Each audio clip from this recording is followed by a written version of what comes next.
Hello बच्चों, इसमें हम देखेंगे कि मुद्रा का अर्थ क्या है और उसके क्या कार्य हैं। प्रोफेसर मार्शल के मतानुसार किसी भी समय किसी भी स्थान पर बिना किसी संशय या जांच पड़ताल के जिसके द्वारा वस्तुओं और सेवाओं का विनिमय हो सके उसे मुद्रा कहते हैं। रॉबर्टसन के मतानुसार वस्तुओं और सेवाओं के बदले में जो सर्वस्वीकृत हो वह मुद्रा है। इस प्रकार जो मुद्रा का कार्य करे वह क्या है? मुद्रा है। मुद्रा को समझने के लिए मुद्रा के कार्यों को समझना बहुत ज़रूरी है। तो मुद्रा का पहला कार्य है विनिमय के माध्यम का कार्य। मुद्रा क्या काम आती है? विनिमय का कार्य करती है। मुद्रा का सबसे महत्वपूर्ण कार्य है विनिमय, क्योंकि हम क्या करते हैं? पैसे देकर किसी भी वस्तु या सेवा को प्राप्त करते हैं। बिना मूल्य दिए हम किसी भी वस्तु को या सेवा को प्राप्त नहीं कर सकते। तो देखते हैं कि मुद्रा का सबसे महत्वपूर्ण क्या है? विनिमय का माध्यम है। मुद्रा हमारे आर्थिक व्यवहारों को सरल बनाती है और वस्तु विनिमय प्रथा में आवश्यकताओं का परस्पर सामंजस्य स्थापित करने में जो परेशानी होती थी उसका हल निकालती है। किसान गेहूँ देकर मुद्रा प्राप्त करता है और बाद में मुद्रा देकर चावल, कपड़ा, घी इत्यादि प्राप्त करता है। व्यक्ति मुद्रा खर्च करके वर्तमान में वस्तुओं और सेवाओं को प्राप्त करता है, तो बचत करके भविष्य में भी वस्तुएं एवं सेवाएं प्राप्त करता है। मतलब वर्तमान में तो मुद्रा का उपयोग कर सकता है, लेकिन भविष्य में भी वह उसका उपयोग करता है। मूलभूत रूप से आवश्यकताओं को संतुष्ट करने के लिए उपयोगी वस्तुएं और सेवाएं खरीदने के लिए मुद्रा को माध्यम के रूप में उपयोग किया जाता है। मुद्रा क्या है? एक माध्यम बन गया है। किसके लिए? वस्तुओं को और सेवाओं को खरीदने के लिए। तो दूसरा कार्य क्या है वो देखते हैं। दूसरा कार्य है मूल्य के संग्राहक के रूप में, मतलब कि मूल्य को क्या किया जा सकता है? स्टोर करके रखा जा सकता है। मुद्रा के संग्राहक के रूप में कार्य। मुद्रा का दूसरा महत्वपूर्ण कार्य है कि मूल्य का संग्रह करना। व्यक्ति स्वयं उत्पन्न की हुई वस्तु या सेवा को देकर अन्य वस्तु या सेवा प्राप्त करता, परंतु भविष्य में वस्तु या सेवा प्राप्त करने के लिए उसे किस प्रकार से बचत करना, यह उसके लिए कठिन प्रश्न था। मुद्रा द्वारा उस विनिमय मूल्य का संग्रह कर सकते हैं। अनाज या पशु के रूप में मूल्य का संग्रह दीर्घकाल में संभव नहीं था। मुद्रा इस मामले में अधिक सफल हुई है। मुद्रा के रूप में मूल्य का संग्रह सरल है। अनाज बेचकर मुद्रा प्राप्त करना एवं मुद्रा के स्वरूप में मूल्य का संग्रह हो और बाद में आवश्यकता अनुसार उसके द्वारा वस्तु एवं सेवाओं को खरीद सकते हैं। मूल्य संग्रह के रूप में मुद्रा सफल होने से वह विलंबित भुगतान का स्तर भी बन सका है। ऋण की संपूर्ण व्यवस्था, उधार क्रय विक्रय की पद्धति और किश्त पद्धति का आधार मुद्रा के इस लक्षण के कारण सहायक सिद्ध हुआ है। तो इसी प्रकार से क्या किया जा सकता है कि मुद्रा को संग्रह करके रखा जा सकता है और उसका भविष्य में उपयोग भी किया जा सकता है। तीसरा कार्य है मूल्य के मापदंड के रूप में कार्य। मुद्रा मूल्य के मापदंड के रूप में महत्वपूर्ण कार्य करता है। वस्तु विनिमय प्रथा में प्रत्येक वस्तु का विनिमय मूल्य याद रखना पड़ता था। 1 मन गेहूँ बराबर कितने मन चावल, कितने मीटर कपड़ा, कितने मीटर किलो घी, कितनी जोड़ी चप्पल इत्यादि। तो ये सब याद रखना बहुत मुश्किल था। मुद्रा इस बात को सरल बनाता है। मुद्रा के कारण कीमत का तंत्र कार्य करता है और प्रत्येक वस्तु या सेवा की कीमत निश्चित करता है, जिसके परिणाम स्वरूप मूल्य की गणना सरल बनती है। मुद्रा मूल्य का तुलनात्मक अध्ययन सरल बनता है और निर्णय की प्रक्रिया तेजी से होती है। इस प्रकार से अभी हमने क्या देखे? मुद्रा के कार्य। पहला कार्य है विनिमय का माध्यम है। दूसरा है कि इसको संग्रह किया जा सकता है। तीसरा है मूल्य के मापदंड के रूप में कार्य करता है। तो अब हम देखेंगे कि मुद्रा के प्रकार क्या है। मुद्रा के प्रकार। वस्तु विनिमय प्रथा के समय से ही विनिमय का माध्यम या मूल्य का संग्राहक के रूप में कार्य करने के लिए पशुओं या कीमती पत्थरों का उपयोग में लिया गया। उसके बाद धातु के सिक्कों ने ये कार्य किया और बाद में कानूनी मान्यता मुद्रा के रूप में चलनी नोटें और सिक्के आए। उसके बाद बैंकिंग सिस्टम का विकास होने से बैंक मुद्रा आई। अभी तो क्रेडिट कार्ड या इलेक्ट्रॉनिक बैंकिंग में मुद्रा ने नया स्वरूप धारण किया है। संक्षिप्त में मुद्रा के प्रकार निम्नलिखित हैं: वस्तु मुद्रा, पशु मुद्रा, धातु मुद्रा, कागजी मुद्रा, प्लास्टिक मुद्रा, बैंक मुद्रा इत्यादि। अभी हमने यहाँ तक क्या पढ़ा कि मुद्रा किसे कहते हैं, वस्तु विनिमय प्रथा किसे कहते हैं। अभी देखेंगे मुद्रास्फीति क्या है, मुद्रास्फीति का अर्थ क्या होता है। सामान्य अर्थ में भाव वृद्धि अर्थात मुद्रास्फीति।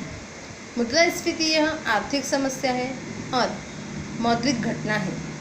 सामान्य प्रजा चीज वस्तुओं के भाव वृद्धि को मुद्रास्फीति मानती है, परंतु अर्थशास्त्र में मुद्रास्फीति का स्पष्ट अर्थ देने का प्रयत्न किया गया है। मुद्रास्फीति की परिभाषा इस प्रकार से है: वस्तु की पूर्ति की तुलना में उसकी अधिक प्रमाण में मांग हो तो वह स्थिति मुद्रास्फीति है।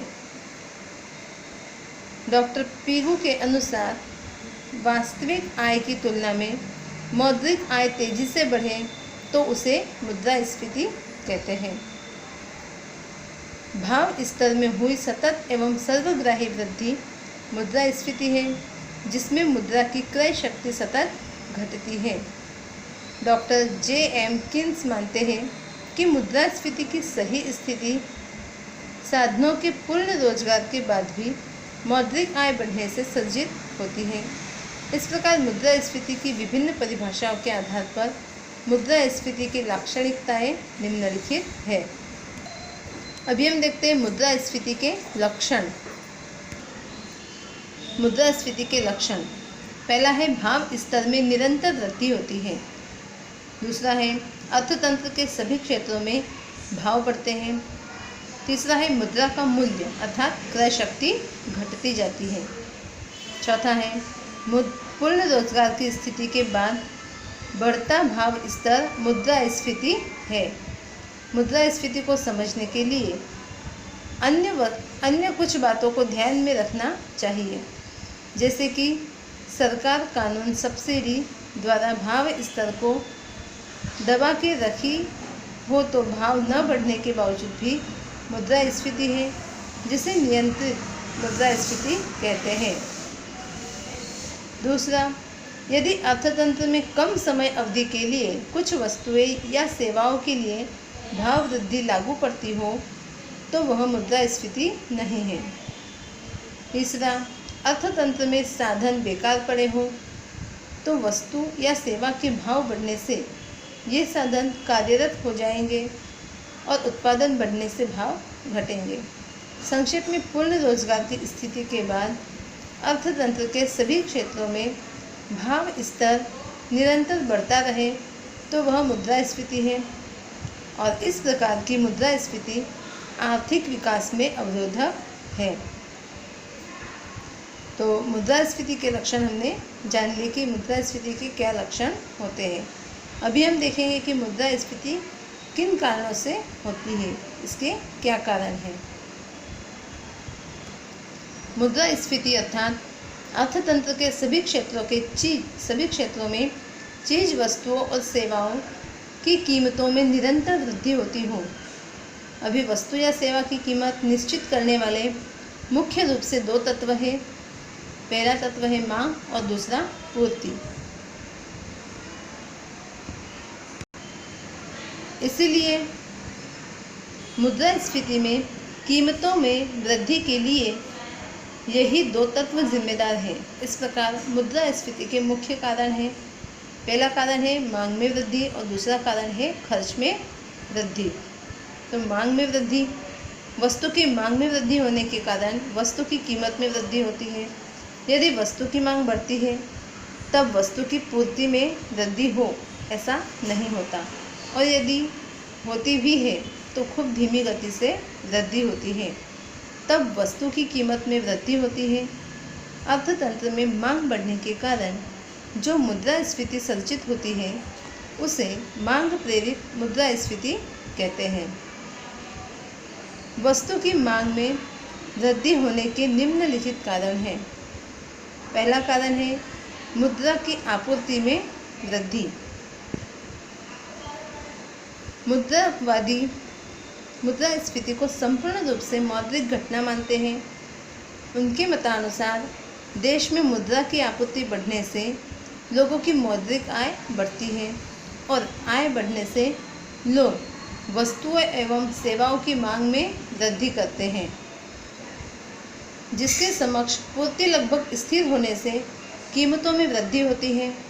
मुद्रा पर आधारित किसी भी अर्थतंत्र में वस्तुओं और सेवाओं के प्रमाण की तुलना में मुद्रा का प्रमाण बढ़ जाता है, तब मुद्रास्फीति सर्जित होती है। इसके लिए मैक्सवेल कहते हैं कि अत्यधिक मुद्रा कम वस्तुओं को पकड़ने के लिए दौड़ती है, तब मुद्रास्फीति सर्जित होती है। दूसरा है सरकार के सार्वजनिक खर्च में वृद्धि। भारत जैसे विकास की प्रक्रिया में शामिल देशों में सरकार आर्थिक विकास के लिए तमाम आर्थिक प्रक्रिया में जुड़ती है। आंतरिक पूंजी ढांचा का सृजन, आधारभूत आवश्यकताओं को पूरा करने या रोजगार का सृजन करना जैसी प्रवृत्ति में सरकार सार्वजनिक खर्च करती है, जिससे देश में मुद्रा की पूर्ति बढ़ती है एवं लोगों की आय में वृद्धि होती है और मांग में वृद्धि होने से भाव वृद्धि भी सर्जित होती है। यदि सरकार देश में वस्तुओं और सेवाओं के उत्पादन की तुलना में बड़े पैमाने पर मुद्रा की पूर्ति अर्थतंत्र में करे, सार्वजनिक खर्च करे, तो मुद्रास्फीति को बढ़ावा मिलता है। तीसरा है जनसंख्या में वृद्धि। भारत में प्रतिवर्ष 2% की दर से बढ़ती हुई जनसंख्या मांग में वृद्धि का दबाव उत्पन्न करती है। सतत बढ़ती हुई आबादी दैनिक उपयोग की चीज वस्तुओं की मांग में वृद्धि करती है और बढ़ती आबादी की मांग पूरी न हो सके तब भाव स्तर में वृद्धि होती है। जनसंख्या स्थिर हो परंतु उसकी आय में वृद्धि हो तो भी उसकी मांग में वृद्धि होती है। इस प्रकार मुद्रा की पूर्ति में वृद्धि के कारण आय में हुई वृद्धि मांग में वृद्धि करती है और भाव स्तर में वृद्धि होती है। अगला है खर्च में वृद्धि। कीमत को प्रभावित करने वाला दूसरा तत्व है पूर्ति। आपूर्ति लक्ष्य अर्थशास्त्र के समर्थकों का मानना है कि उत्पादन खर्च में वृद्धि हो तो भी वस्तुओं के भाव में वृद्धि होती है। कच्चे माल की कीमतों में, यंत्रों में, बिजली पानी की दरों में, श्रमिकों के वेतन में, परिवहन खर्च में वृद्धि होने के कारण वस्तु या सेवा की कीमतों में वृद्धि होती है। खर्च बढ़ने के कारण सर्जित मुद्रास्फीति को खर्च प्रेरित मुद्रास्फीति कहते हैं, क्योंकि यहाँ जो मुद्रास्फीति हो रही है वो किसके कारण हो रही है? खर्च बढ़ने के कारण हो रही है, इसलिए इसे क्या कहा गया? खर्च प्रेरित मुद्रास्फीति। अन्य कई कारण हैं। मुद्रास्फीति के मूल कारण तो दो ही हैं, एक तो मांग में वृद्धि और दूसरा है खर्च में वृद्धि। परंतु व्यवहार में भाव स्तर के बढ़ने के लिए कुछ अन्य तत्व भी दबाव उत्पन्न करते हैं, जबकि अन्य तत्व अल्पकालीन होते हैं परंतु वे भाव स्तर को तीव्र गति से बढ़ाते हैं। उदाहरण स्वरूप विदेशी आयात पर आधारित उद्योग, आयात कर में वृद्धि हो एवं आकस्मिक संयोगों में कमी उत्पन्न हो तो भी भाव वृद्धि होती है। मूल रूप से तो मांग में और उत्पादन खर्च में वृद्धि होती है, परंतु उसको प्रभावित करने वाले अन्य तत्वों को भी समझना आवश्यक है। कर नीति। सरकार की कर नीति विशेष रूप से तो ऊंची दर से बढ़ता हुआ कर वस्तु के उत्पादन खर्च में और कीमत में वृद्धि करता है। इसलिए ऊंची कर की दरें मुद्रास्फीति के लिए कारणभूत होती है। दूसरा है आयातित वस्तु की कीमत में वृद्धि। भारत में आवश्यक पेट्रोलियम उत्पादों का 70% जितनी आपूर्ति आयात द्वारा ही की जाती है। यदि अंतर्राष्ट्रीय बाजार में कच्चे तेल के भाव बढ़े तो पेट्रोल डीजल के भाव बढ़ना संभव है, और पेट्रोल डीजल ऐसी वस्तु है कि उसके भाव बढ़ने से अनेक चीज़ वस्तु के भाव भी बढ़ते हैं। अभाव मतलब कि कमी। जब कच्चे माल की, बिजली की या उत्पादन के लिए आवश्यक किसी भी चीज़ वस्तु की कमी उत्पन्न हो जाए तो उसके भाव में वृद्धि होती है। क्यों? क्योंकि जो वस्तुएं कम होती है उसका मूल्य अधिक होता है। उत्पादन प्रक्रिया में शामिल किसी भी बात की व्यापक एवं दीर्घकालीन कमी क्या करती है? मुद्रास्फीति के लिए कारणभूत होती है। तो ये चैप्टर यहीं पर समाप्त होता है। आपको अच्छे से इसको सुनना है और समझना है।